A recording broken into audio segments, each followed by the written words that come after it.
शासन प्रभावक शतक सिंह, शतक वीर, सुविशाल गच्छाधिपति पूज्यपाद आचार्य देवेश श्री दौलत सागर सुरीश्वर जी महाराजा के जन्म शताब्दी महोत्सव के उपलक्ष्य में श्रवण कीजिए विराग क्रांति वाणी का हृदय भेदी धारदार प्रवचन। जिन शासन जिंदाबाद। क्रांतिकारी प्रवचनकार श्री शत्रुंजय महातीर्थ सेवक, कत्ल खानों के जाहिर विरोधक, लाखों पशुओं के रक्षक, मिशन हिंसा मुक्त पालिताना के मार्गदर्शक, श्वेतांबर मूर्ति पूजक तपोगच्छीय सुविशाल सागर समुदाय के गौरव, पूज्य पन्यास प्रवर श्री विराग सागर जी महाराज।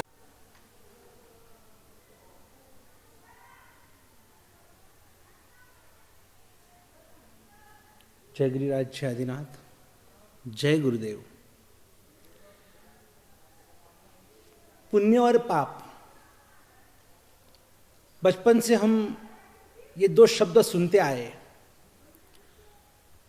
कभी हम जब बचपन में झूठ बोलते थे, हमारी मम्मा हमको कहती थी कि बेटा झूठ नहीं बोलना, पाप लगता है। बेटा चोरी नहीं करना, पाप लगता है। गुस्सा नहीं करना, पाप लगता है। झूठा नहीं छोड़ना, पाप लगता है। कभी हम पानी से खेलते थे, बार बार लाइट चालू बंद करते थे। कभी हम पतंग उड़ाते थे। कभी हम ज्यादा टीवी देखते थे, वीडियो गेम खेलते थे। जो भी कुछ करते थे, हर बार हमें कहा जाता था कि ये पाप है, पाप है, पाप है। देखो, सच बोलने से पुण्य मिलता है, थाली धोकर पीने से पुण्य मिलता है, किसी गरीब को सहाय करो आपको पुण्य मिलता है, भगवान की पूजा करो आपको पुण्य मिलता है, आप आज नौका से चौयार करो आपको पुण्य मिलता है, आप गुरु वंदना करो आपको पुण्य मिलता है। या तो हमने पाप सुना है या तो हमने पुण्य सुना है। आप अच्छा करोगे तो ये पुण्य है, आप गलत करोगे तो वो पाप है। और ये जो पुण्य पाप, पुण्य पाप, पुण्य पाप, ये हम दो शब्द सुनते हैं, लेकिन उसकी जो चतुर्भंगी जो है, उसके जो 4 डिविजन्स जो है, वो समझना बहुत जरूरी है। पुण्य और पाप के भी 4 प्रकार है और इन 4 प्रकार को हमें समझना है। जैसे कि एक ऐसा पुण्य कि पुण्य के उदय काल में हम वापिस उस पुण्य से हम नया पुण्य उपार्जन करें। पुण्य से पुण्य, ये पहला प्रकार है। एक ऐसा पुण्य कि पुण्य के उदय काल में हम नया पाप उत्पन्न करें, तो ये दूसरा विभाग हुआ। पुण्य से पुण्य पहला विभाग, पुण्य से पाप ये दूसरा विभाग हुआ। 3 नंबर में आता है कि ऐसा पाप कि जिससे हम नया पुण्य उपार्जन करें, यानी कि पाप से पुण्य, ये तीसरा प्रकार हुआ। और नंबर 4 है एक ऐसा पाप कि जिससे हम नया पाप उत्पन्न करें, यानी कि पाप से पाप। मैं आपको बराबर डिटेल में समझाता हूं आज। पुण्य से पुण्य, इसे कहते हैं पुण्यानुबंधी पुण्य। पुण्य से पाप, इसे कहते हैं पापानुबंधी पुण्य। नंबर 3, पाप से पुण्य यानी कि पुण्यानुबंधी पाप। और नंबर 4, पाप से वापिस नया पाप यानी पापानुबंधी पाप। लास्ट के जो शब्द है उसका अर्थ हमें पहले लेना है और पहले का जो शब्द है उसका अर्थ हमें लास्ट में लेना है। पुण्यानुबंधी पुण्य यानी कि ऐसा पुण्य जिसका अनुबंध पुण्य में हो। पुण्य अनुबंध इज इक्वल टू पुण्यानुबंधी पुण्य। पुण्य का अनुबंध कराने वाला पुण्य, उसे पुण्यानुबंधी पुण्य कहते हैं। पापानुबंधी पुण्य, पाप का अनुबंध कराने वाला पुण्य कि जिससे हम नया पाप उपार्जन करते हैं, नया पाप का अनुबंध करते हैं, ऐसे पापानुबंधी पुण्य। नंबर 3, पुण्यानुबंधी पाप यानी कि ऐसा पाप के जिसका अनुबंध पुण्य में हो। पाप के उदय काल में भी अगर हम कुछ नया अच्छा काम करते हैं तो वो अनुबंध जो होता है पुण्य का अनुबंध हो रहा है और इसीलिए उसे कहते हैं पुण्यानुबंधी पाप। और नंबर 4, पाप से वापिस नया पाप यानी कि नया पाप का अनुबंध कराने वाला पाप, इसलिए उसे कहते हैं पापानुबंधी पाप। ऐसा पाप के जिसका अनुबंध वापिस नए पाप में रूपांतरित हो रहा है। एग्जाम्पल से हम सुनेंगे तब हमको ये बराबर दिमाग में उतरेगा कि हम चार में से हमारा पुण्य कौन सा, हमारा पाप कौन सा है। पापानुबंधी पुण्यानुबंधी पुण्य, ये सबसे फर्स्ट नंबर में है। पुण्यानुबंधी पुण्य, पुण्य के उदय काल में भी वापस नया पुण्य उपार्जन करना। जैसे कि श्रीपाल महाराजा की बात अगर हम करें, श्रीपाल महाराजा के जीवन की घटना, हाँ ठीक है, उनको कोढ़ रोग हो चुका था और वो कोढ़िया थे, लेकिन सिद्धचक्र भगवान की आराधना करने से और जो भी अभिमंत्रित वो नवन जल और अपने शरीर के ऊपर छंटकाव करने से और उनका वो कोढ़ रोग दूर हो गया। और उसके बाद उन्होंने सिद्धचक्र भगवान की जो आराधना है उन्होंने इतने दिल से की है, मन वचन काया की एकाग्रता से, जिसको प्रणिधान कहते हैं, और प्रणिधान पूर्वक उन्होंने सिद्धचक्र भगवान की जो साधना की उसके प्रभाव से, देखो नवपद भगवान सिद्ध चक्र में 9 पद होते हैं, अरियन सिद्ध आचार्य उपाध्याय साधु दर्शन ज्ञान चारित्र तप। ये जो 9 पद है, इस 9 पद की आराधना करते करते पुण्य के उदय काल में और ऐसा नया पुण्य उपार्जन किया कि 9 के आंकड़े से वो जुड़ गए। और श्रीपाल महाराजा के जो 9 पद यानी कि सिद्ध चक्र भगवान की आराधना करते करते और उन्हें जीवन में 1 नहीं 2 नहीं 3 नहीं 4 नहीं 5 नहीं 9 रानियां प्राप्त हुई। वो 9 रानियां के भरतार हुए। इतना ही नहीं, उन्हें 9 राज्य की प्राप्ति हुई। सिर्फ खुद का राज्य ऐसे नहीं, जहां जहां गए वहां का राज्य भी उन्हें प्राप्त होता गया। और वो एक दिन वो 9 राज्य के अधिपति महाराजा यानी कि महाराजा राजा बने, वो बड़े सबसे सम्राट बने। तो ऐसे देखो 9 पद की आराधना करने से पुण्य का उदय था, इसीलिए तो 9 पद की आराधना उनको भाई, इसीलिए तो वो धर्म आराधना उनको, उस आराधना में उनका मन लिप्त हो गया।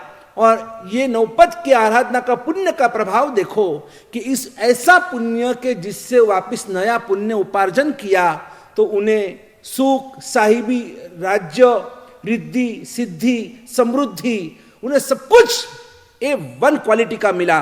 9 पत्नी मिली, 9 राज्य मिले और कहते हैं कि 9वें भव में मोक्ष मिलने वाला है। जिस श्रीपाल महीना सुंदर की हम हर बार ओली के दिनों में, आसो और चैत्री ओली के दिनों में उनको याद करते हैं और उनके गुणगान गाते हैं, भले वो दीक्षा नहीं ले पाए लेकिन फिर भी देखो श्रीपाल और मैना सुंदरी आज भी उनके कीर्तन हम गाते हैं, बड़ी बड़ी सज्जाएं हम ललकारते हैं। श्रीपाल ने मैना सुंदरी रे लोल, ऐसे करके उनके हम कितने हम स्तवन और सज्जाएं में उनको बार बार याद करते हैं। उन्हें हम स्तुति स्तवनों में उसमें हम थोड़े छोड़े में उनको याद करते हैं। तो ये क्यों हुआ? ये था पुण्यानुबंधी पुण्य।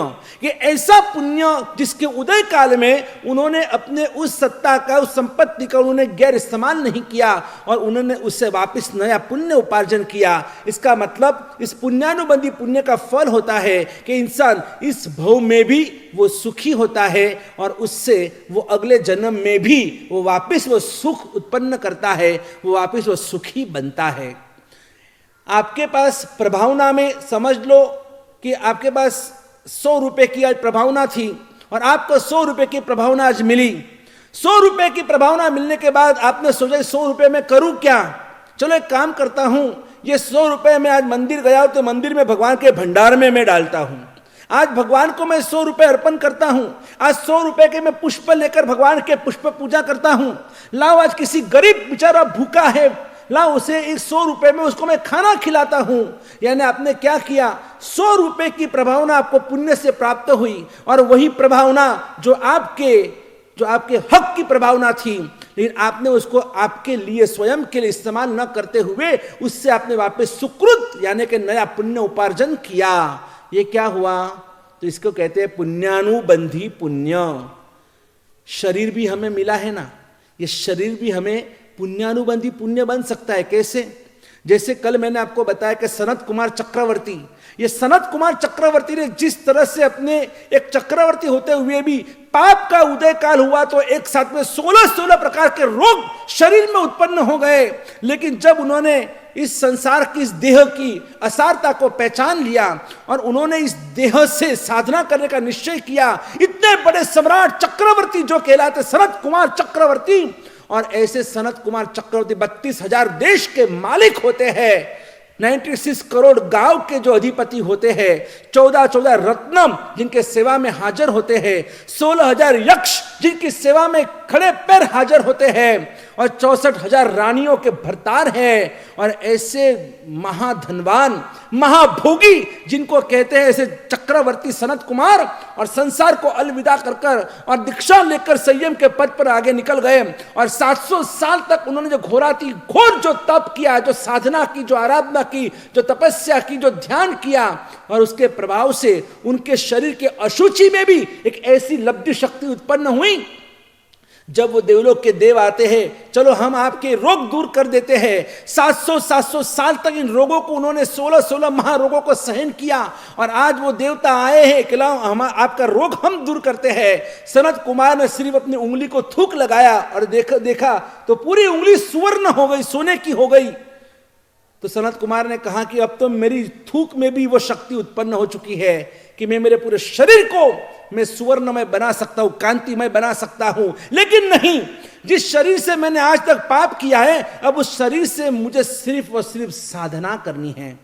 यानी शरीर जो मुझे मिला है ना, ये 5 इंद्रिय जो मुझे मिली है, वो अनंत पुण्य से प्राप्त हुई है, और आज उस पुण्य से प्राप्त इन इंद्रियों को अगर मैं उसका अगर भोग मैं अगर इस्तेमाल करूंगा तो वो मेरा पाप में रूपांतरित हो जाएगा, और मुझे नया पाप बंद नहीं करना है, मुझे तो कर्म की निर्जरा करनी है। बंद होना ही है तो पुण्य का बंद होना चाहिए, और इसीलिए कहते हैं वो पुण्यानुबंधी पुण्य के वापिस इस शरीर से नया पुण्य उपार्जन किया। शरीर मिला है पुण्य से, और उस पुण्य से मिला शरीर को साधना में जुड़कर उन्होंने नया पुण्य उपार्जन किया। और ऐसे सनत कुमार चक्रवर्ती, तो कल ही हमने उनकी घटना सुनी कि कैसे अचानक रोग उत्पन्न हुए, पाप का उदय काल हुआ, लेकिन वापस उस साधना में जुड़ गए तो पुण्य में रूपांतरित कर दिया। और ये शरीर जो 5 इंद्रियों की पटुता जो मिली है, और उसका सही इस्तेमाल करने से पुण्यानुबंधी पुण्य हुआ। हम क्या कर रहे हैं? पहले हम चतुर्भंगी को समझने के बाद फिर पता चलेगा कि हम क्या कर रहे हैं। पाप पुण्यानुबंधी पुण्य के बाद दूसरा स्टेप हम लेते हैं पापानुबंधी पुण्य। पुण्य से मिला, पुण्य से प्राप्त हुआ, और उसका हमने अनुबंध पाप में कर दिया। वो कैसे?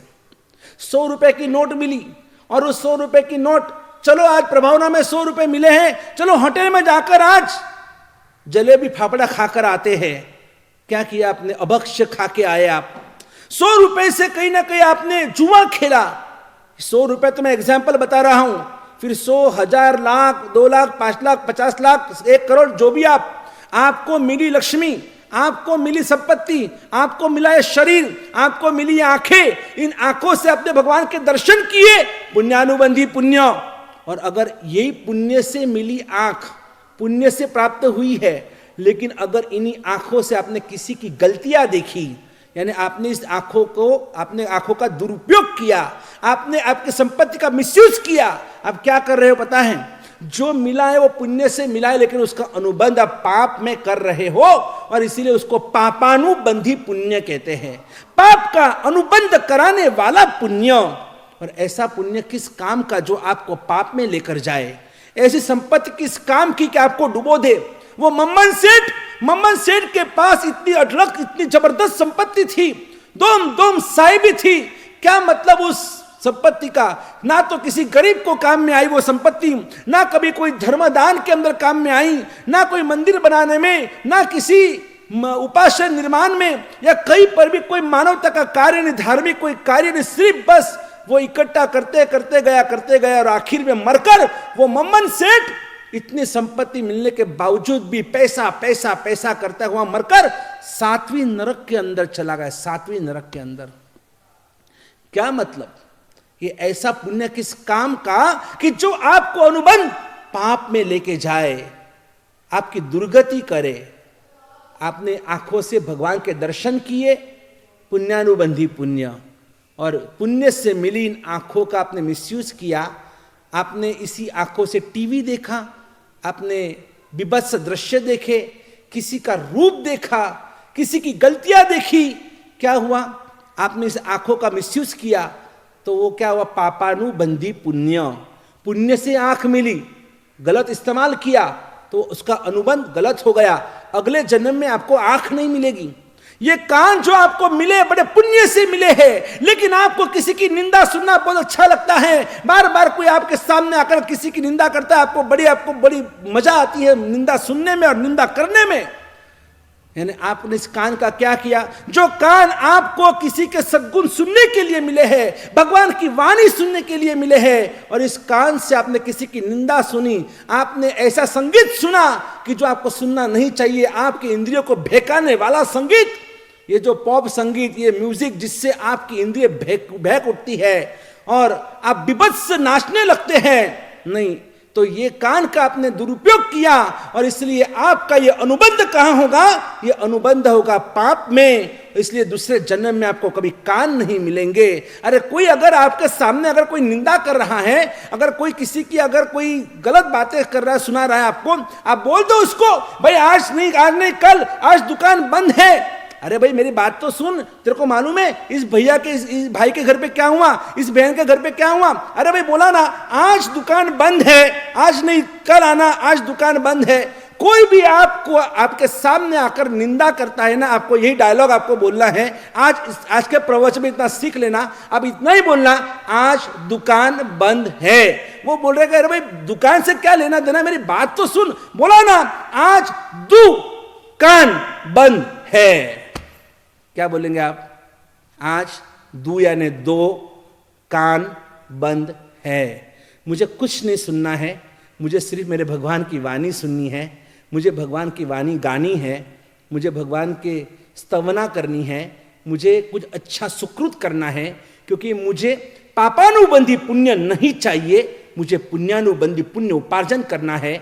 और कैसे आगे और भी चतुर्भुगी को सुनने के लिए हम प्रयत्न करेंगे, बाकी का अधिकार।